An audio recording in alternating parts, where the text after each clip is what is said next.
jelinya menyimak. Menyimak itu ketika ada seseorang yang mendengar, yang bercerita, kalian yang mendengar, menyimak. Ya, menyimak. Ketika dikatakan dia menyimak, dia sudah mengerti apa isinya.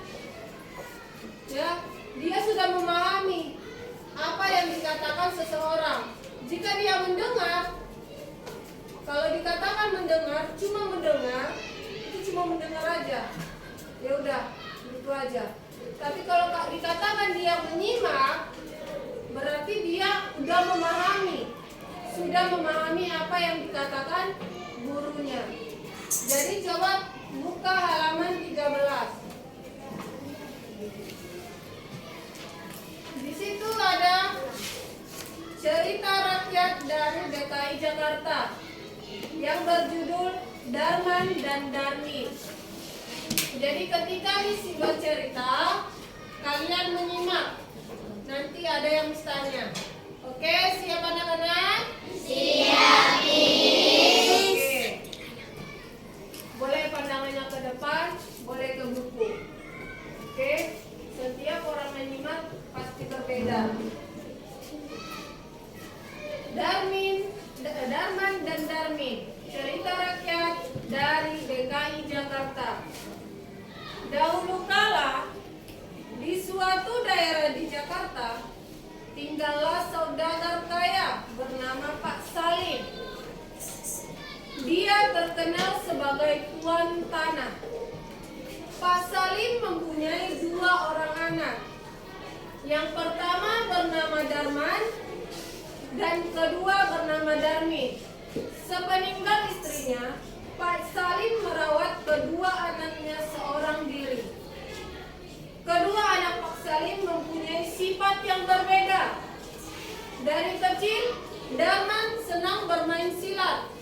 Untuk memperdalam silatnya, dia tidak segan-segan mencari ilmu ke berbagai perburu silat. Namun, ilmu yang dimiliki tidak dimanfaatkannya dengan baik. Darman sering terlibat pertengkaran dengan orang-orang di kampungnya. Di setiap hari, ada saja orang yang mengadu ke Pak Salim akibat perbuatan Darman. Pak Salim berusaha memasukkan Darman ke sekolah, tetapi dia sering bolos. Akhirnya Pak Salim membiarkan memilih jalan dirinya sendiri. Beda halnya dengan anak kedua Pak Salim, Darman. Sejak kecil dia rajin mengikuti pengajian di sekitar kampungnya. Dia juga sering menolong tetangga yang kesusahan.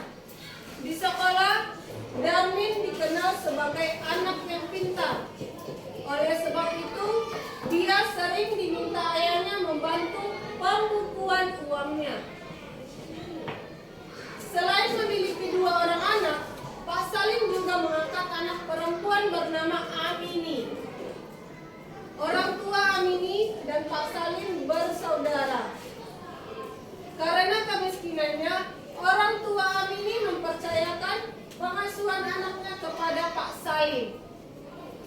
Mereka ingin anaknya mendapat pendidikan yang baik. Sejak kecil, Amini lebih dekat dengan Darmin karena memiliki sifat yang sama. Nah, dari cerita yang dibaca itu, ada berapa tokoh? Ayo, Rizky. 4, Miss. Ya, ada 4. Ada 4 tokoh dalam cerita. Coba sebutkan. Yang pertama, Darman, Darmin, Pak Salim, dan Amini. Oke, dalam satu cerita mempunyai 4 tokoh. Nah, dalam 4 tokoh ini, sifat Darman bagaimana? Ayo, Akila. Darman memiliki sifat yang senang bermain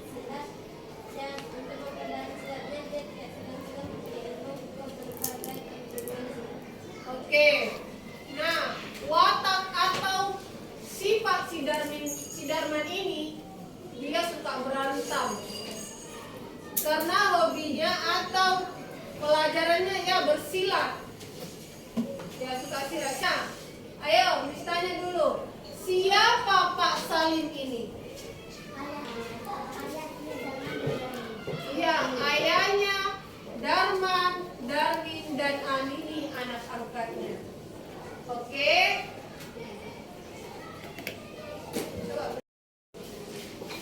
Jadi untuk anak-anak Miss yang sudah memberi jawabannya, ayo kita apresiasi semuanya dengan menepuk tangannya.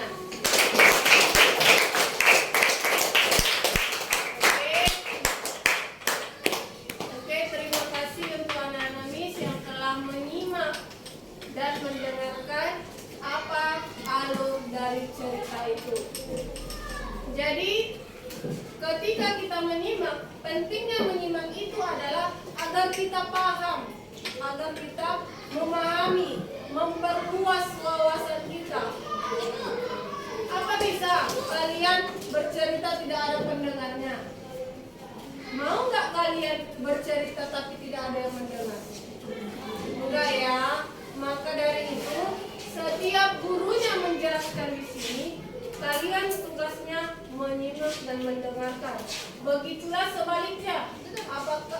Apabila kalian memberi pertanyaan atau jawaban, maka gurunya akan menyimak. Ya, gurunya akan memberi apresiasi lagi. Jadi, itulah pentingnya menyimak. Kalian mendapatkan pemahaman, wawasan lebih luas. Apalagi kalau kita menyimak, apa yang bisa kita dapatkan? Iya, kita bisa paham apa alur ceritanya. Kita bisa mendapatkan informasi lebih lanjutnya. Jangan kalian menyimak atau mendengar setengah-setengah. Pentingnya menyimak itu, ingat. Pentingnya menyimak adalah satu,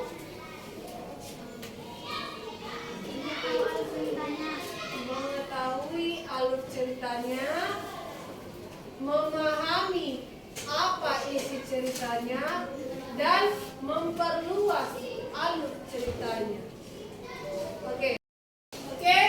Untuk tugas di rumahnya, coba